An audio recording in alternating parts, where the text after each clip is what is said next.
Get out of your comfort zone, history nerds. Get up out of that armchair, stop obsessing about Hannibal's crescent formation for a second, and take a good hard look at the world around you. Don't want to repeat history? Actually learn from it. Confederate soldiers were American soldiers. Whatever evil they did, they still deserve to be honored for their service and sacrifice. Do they, though? Confederates were Americans, but they didn't fight for America.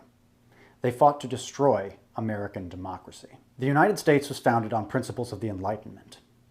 Liberal democracy, personal liberty, equality for all, even if, for a lot of Americans, those ideals were and are a sick joke. The Confederacy existed because of the outcome of a free and fair democratic election.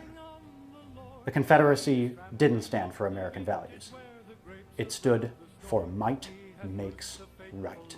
When America is its best self, we consistently deplore the ideology of might makes right.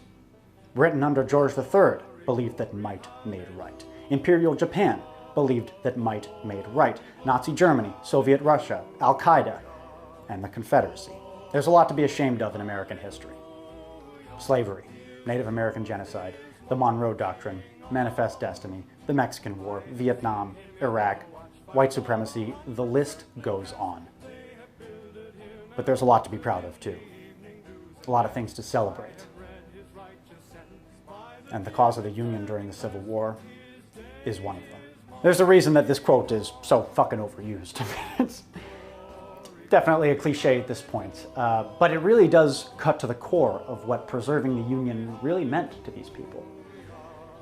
You don't hear it much anymore, which I think is a damn shame, so here it is.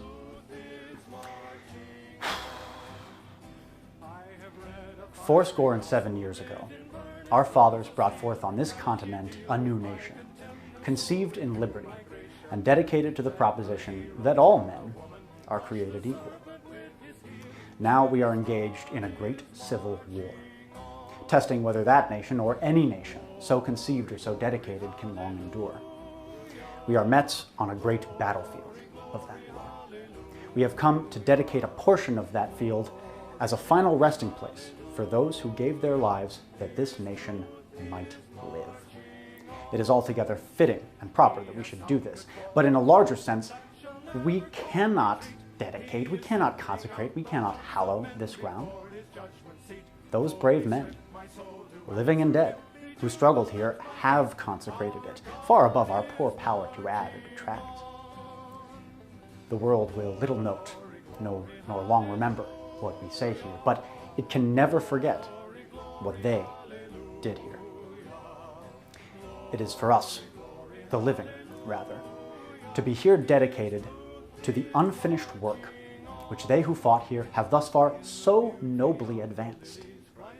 It is for us, rather, to be here dedicated to the great task remaining before us, that from these honored dead we take increased devotion to that cause for which they gave the last full measure of devotion, that we here highly resolve that these dead shall not have died in vain, and that this nation, under God, shall have a new birth of freedom, and that government of the people, by the people, for the people, shall not perish from the earth.